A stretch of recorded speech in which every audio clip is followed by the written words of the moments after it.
Good morning, everyone, and welcome to the Early Edge. I am enjoying the chat already, I got to say. This show brought to you by BetMGM, the sports book born in Vegas. We had a good show for you lined up today. It is a slow sports week, so we don't have as much going on, and we can reflect that in the recap screen from yesterday. We did have some future picks, which will come due later on in the week, but let's take a look at the recap. I believe we go 1-1. Buckets misses his. Mackenzie hits hers, so really no harm done here. 1-1. We're going to have a couple more picks today. Let's bring in the stars of the show, which of course includes Darren Mercurio and his son Jackson, Jeff Stenberg, Liddy, Eric Boz is in here, Brad Morris, Farzad, Mark Buckholtz. We got Buckets. We got Danny Brasco. We got 51 days away from NFL season, otherwise known as Monty Coleman days away. Buckets, how you doing today? Sia, I'm just surviving right now, man. It's like 102 degrees outside, and it feels like it's 35 degrees in my apartment because I've been ice cold all week long. The over-under to that game that I lost yesterday was set to 4.5. Both teams to score was minus 400. It ended 1-0. I just cannot catch a break. Wow. But I've been here before. We've all been here before. Cold streak sucks. We got to push through them. And I'm excited to keep talking footy like I always do.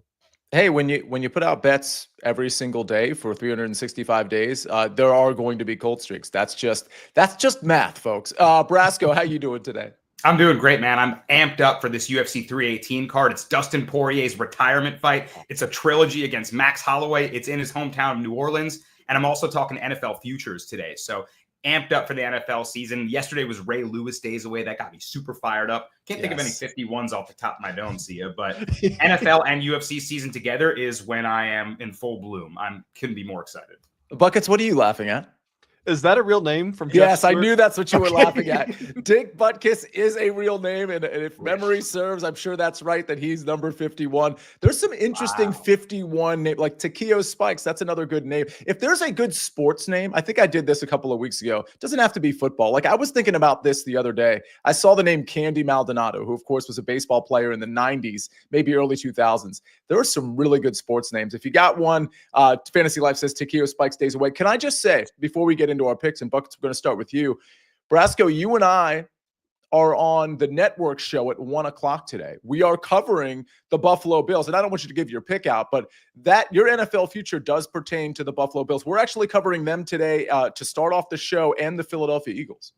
Yeah, awesome. Two teams to cover that we expect big things out of. Sick rosters, loaded up, really good drafts as well. And I don't want to give away the pick, but I'm really excited about the outlook of this team. See, I think they're destined for big things. And they're the perennial contenders. They're just always knocking on that door, and Patrick Mahomes closes it right in their face. So we'll talk about that and more. You know what's interesting, and we'll get into this on the network show at 1 o'clock, but I feel like when we're looking at the Bills, and I know your pick doesn't pertain to how they're going to do in the playoffs, just a little, like, we won't tease it any more than that. But we keep talking about how they can't get past the Kansas City Chiefs. And again, I'm playing devil's advocate too. I know where your head is at. The Ravens should have beat them last year. I think the Ravens were the best team in the AFC. They were better than Kansas City, in my opinion. They were better than the Buffalo Bills. So as much as we want to sort of put those two teams together, like Josh Allen just can't get past Kansas City, I don't think either of those two teams are as good as Baltimore. Your response? I don't know. I mean, yeah, there's also this switch magic that Mahomes has been using. I agree with you. Yes. Like, they should have lost so many games. The Ravens should have beat them as well. But I agree. I think that those were more complete teams at the time. They just couldn't get past that witchcraft and mystique that maybe now has died out. The Eagles really put a stomping to them. And there's the big narrative about the Super Bowl hangover. That actually pertains trend-wise a lot more to the loser of the Super Bowl and the winner. So let's see if the Chiefs keep up those statistical trends and maybe come out a little bit slow after a big loss. Buckets, Ian Lights Out is in the chat. He gives the name Catfish Hunter, who was a baseball pitcher, if memory serves. How about that name? That doesn't seem real at all. None of these do, but I love it, man. Takeo Spikes, that was one of them? Well, that's just cool. It's Takeo. It is a cool name. That's just cool. Yeah. He was an absolute beast, too. Yeah, these all sound like fake names, Buckets, just like James Madison. Shout out to one of the best early edge clips from a few years back. All right, let's get into some picks. We got soccer to cover. We got NFL futures. I've got a golf pick to give out. And of course, Danny, you're here to talk a little bit of UFC early in the week as well. Buckets, kick us off with the pitch. See, this first pick comes with a warning because I'm betting on the first round qualifiers of the second legs of the Champions League. And if you watched these last week, there were 14 matches played. 10 of the 14 went under 2.5, and 8 of the 14 went under 1.5. So goals were scarce in this competition, but I got to follow my gut, and I got to pick the one matchup where I do see goals happening.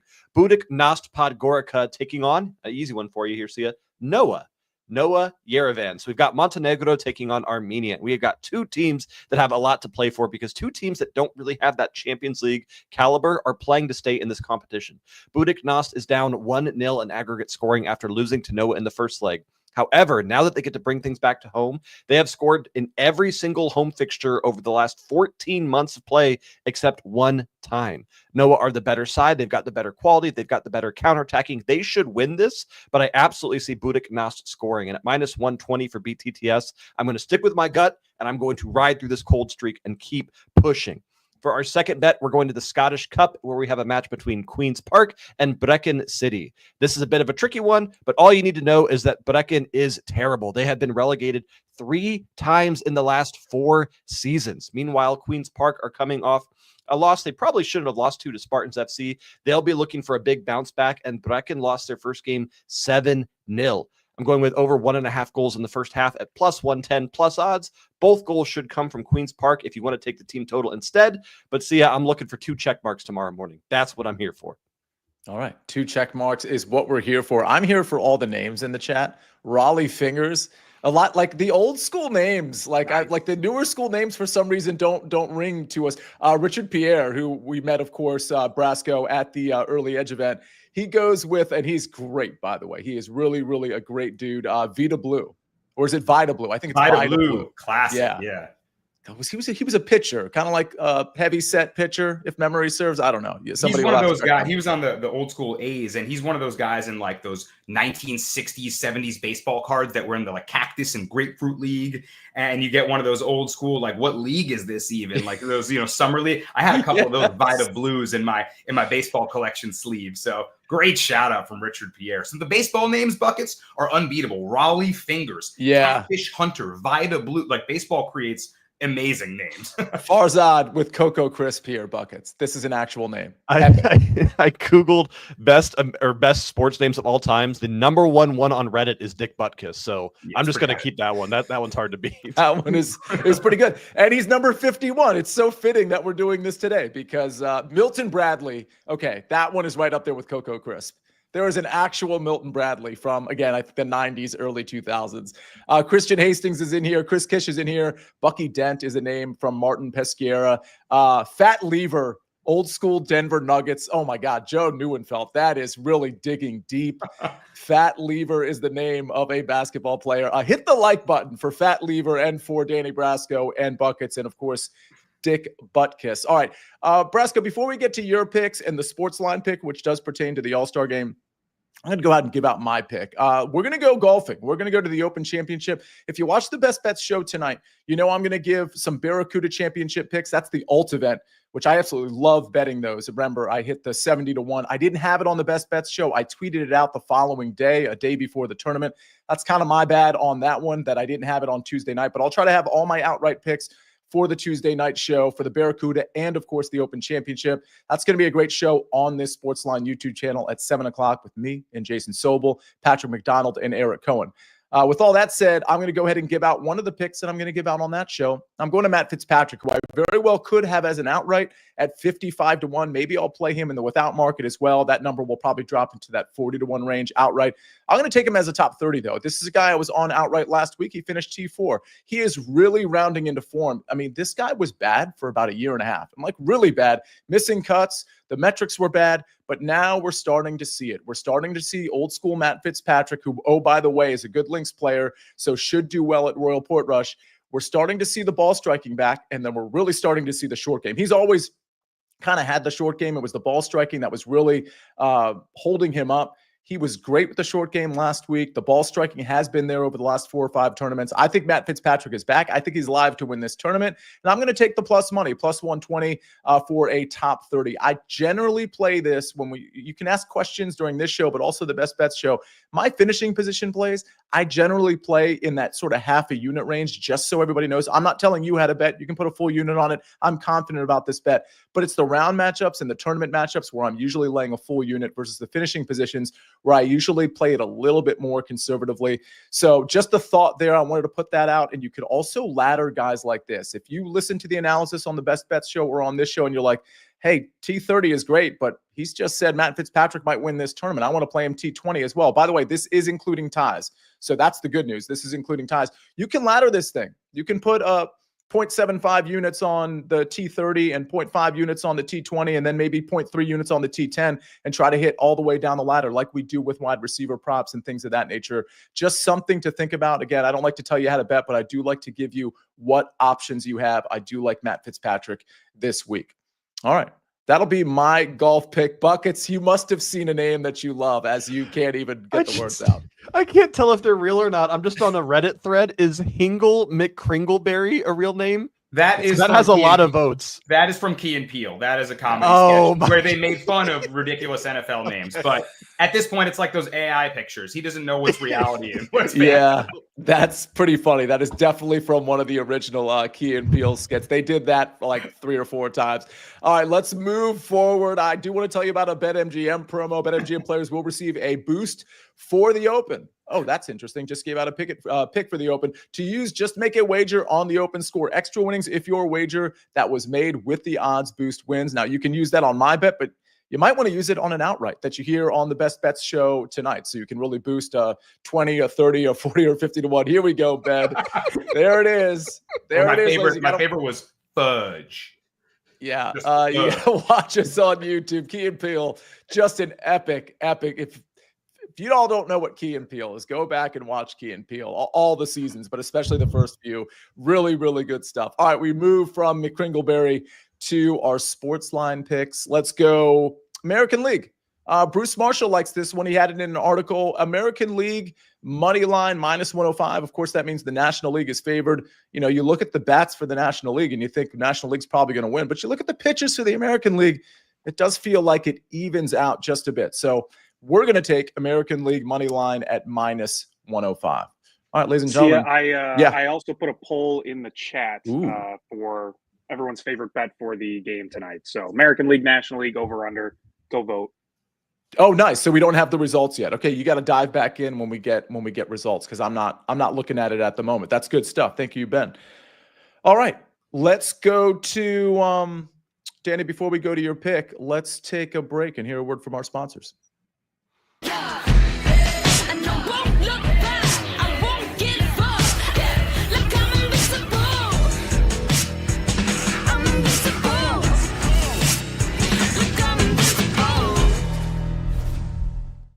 We're back on the Early Edge, brought to you by BetMGM, the sportsbook born in Vegas. I do want to remind everybody the Fantasy Football Today Show is hosting a draft-a-thon to raise money for St. Jude's Children Research Hospital. To help raise money, we're auctioning off a chance to come on to the Early Edge and give out a play. That's really cool. We'll drop the link in the chat and in the YouTube and Spotify comment section so you can help us raise money and come on to the Early Edge to give out a pick live. And I will say that in about a week, we are going to start promoting the not just the draft-a-thon stuff, but also the fantasy league stuff, where I'm going to be the commissioner of a league. We've got other Early Edge members that are going to be commissioners of a league, and you're basically donating to St. Jude to get a spot there. So we're going to talk about that. It is a decent sum of money. I think it's $250, but then you get to be in a full season and you just battle it out. There's going to be like 24 different commissioners. The winners of each league or of each division, like all have a division. I think Mackenzie has a division, some others, obviously all the Fantasy Football Today people.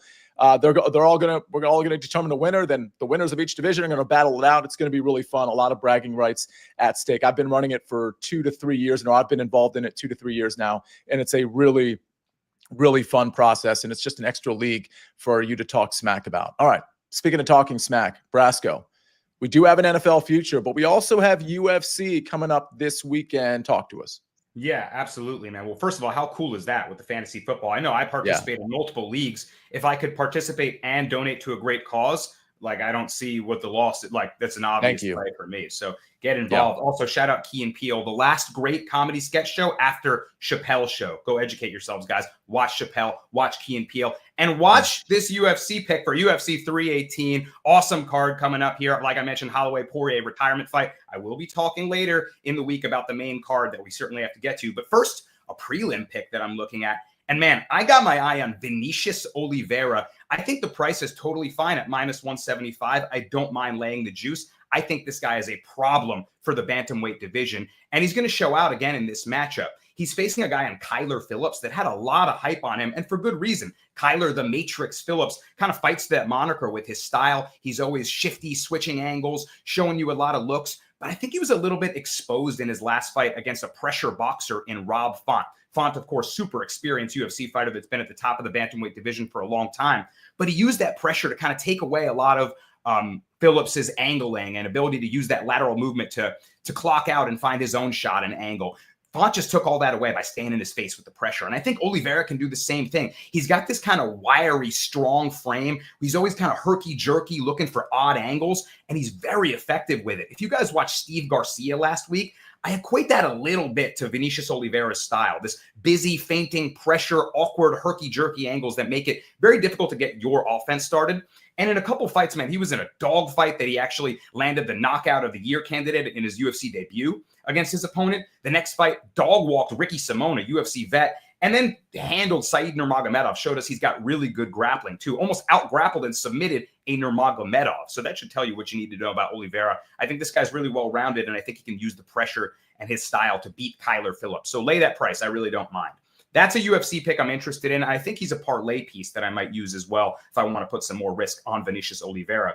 But guys, now we got to go from the from the octagon to the gridiron. And I'm going to be talking more about the Buffalo Bills with Sia on the network show at 1 p.m. But I'm going to give you guys one of my favorite futures on this team. And I believe this is a 13 or 14 win team at minimum. So I'm taking a plus money future on them to go over 12.5 wins on the 2025 season. I don't see how the Bills lose more than 4 games. Let's take a look at their schedule here. It's really set up in their favor. They open the year hosting Baltimore. So yeah, that's going to be tough. But after that, Jets, Dolphins, Saints, Patriots, Falcons, bye week. Let's recalibrate, maybe starting 5-1 or so. Oh, out of the bye, we get the Panthers. All their toughest games, they actually host at home too. Ravens, Chiefs, Eagles, they're in Buffalo for that. So yeah, they're going to be tough games, but they can beat these teams, I think. And aside from that, there's really no tough spots in their schedule. I mean, what are we looking at here? A team that's loaded up with the reigning MVP, Josh Allen.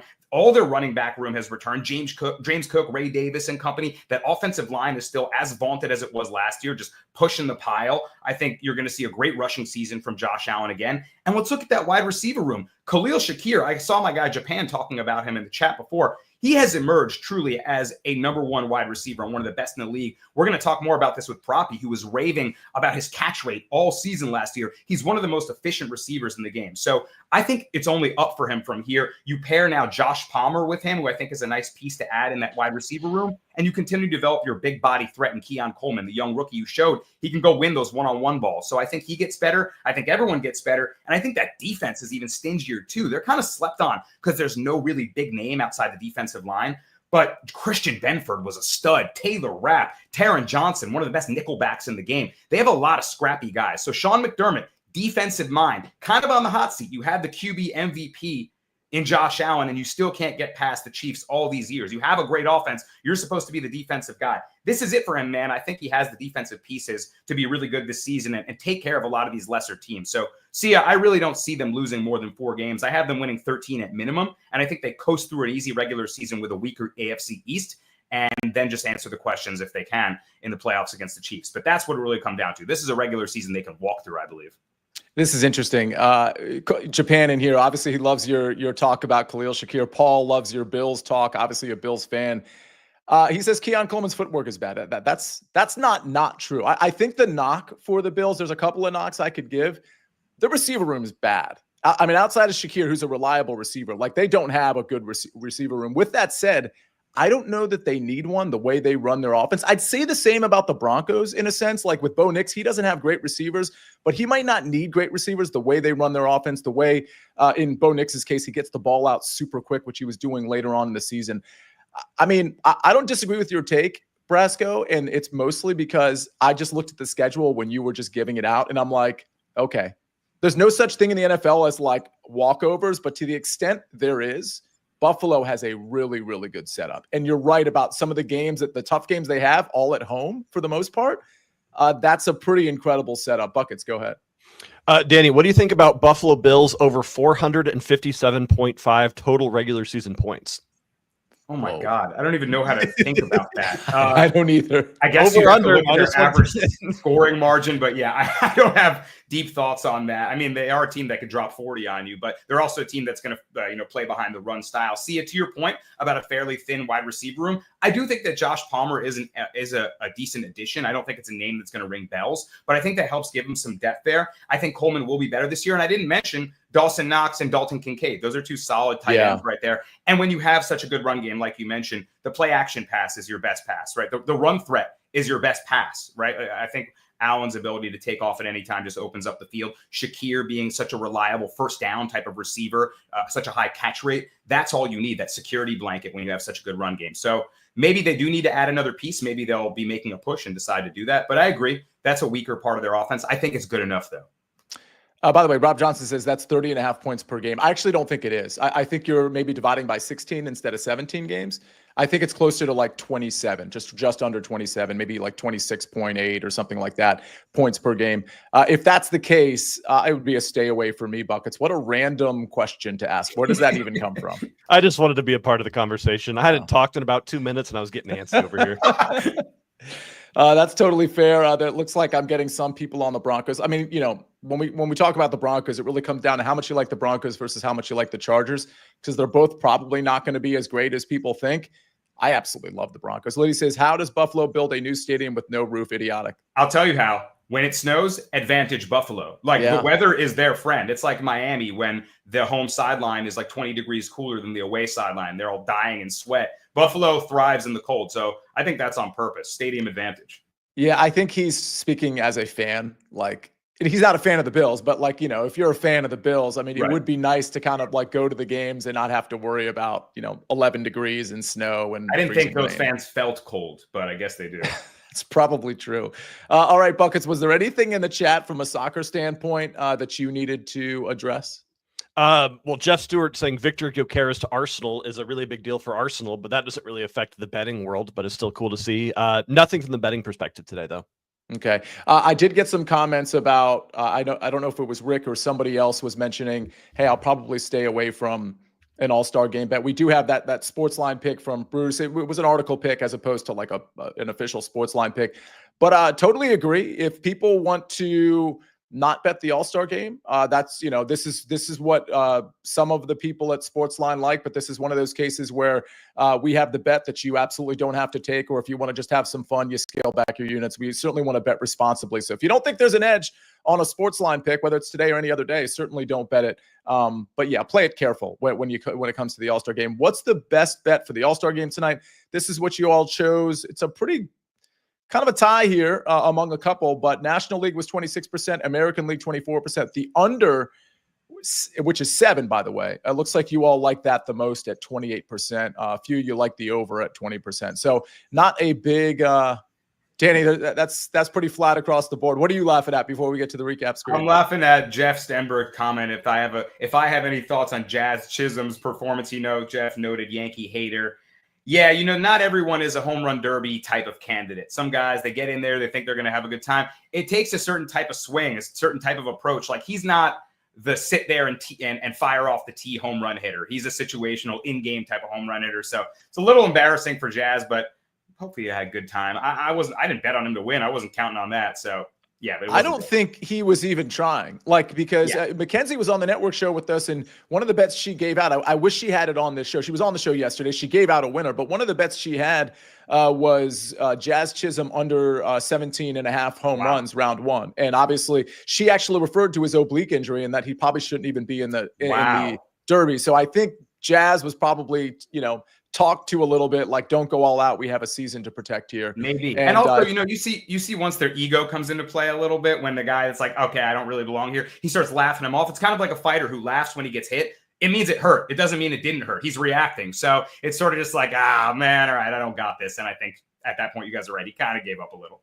All right. Aaron Taylor says the score of the game tonight is going to be American League 4, National League 2. All right, let's get to the recap screen before we get everybody out of here. A really good, fun show. A lot of fun names that we talked about as well. Open Championship. We're going to have many more bets for the Open Championship and a few from the Barracuda later tonight at 7 o'clock on the SportsLine YouTube channel. Open Championship, Matt Fitzpatrick, T30 at plus 120. That includes ties. Again, top 30 at plus 120. And then we've got Oliveira money line minus 175 from Brasco. And he's also got the Bills over 12.5 wins at plus 125. Again, more Bills and more Eagles talk and more MLB and I believe NBA talk on the network show later today. And then we go to Buduknost versus Noah, both teams to score minus 120. And Buckets also has Queens Park versus Brecon City over 1.5 goals first half plus 110. Buckets, did I get that last one wrong? No, you did all of it perfectly. You even got Noah right. Let's go. Noah, thank you for that, Buckets. Let's go to the SportsLine pick. American League money line minus 105. That one courtesy of Bruce Marshall. And of course, that is for the All-Star Game. Liddy says, I like the over 7 tonight. Mark Buckholtz is in here. Chris Kish, Ian Lights Out, Jay Metz, Brad Morris, Mark Martin, everybody. Thank you so much for being in here. Buckets, do you have an All-Star Game MVP pick before we get out of here? I don't even know who's playing. Tyler. Candy Maldonado. That's our All-Star Game pick. Tyler. Tyler.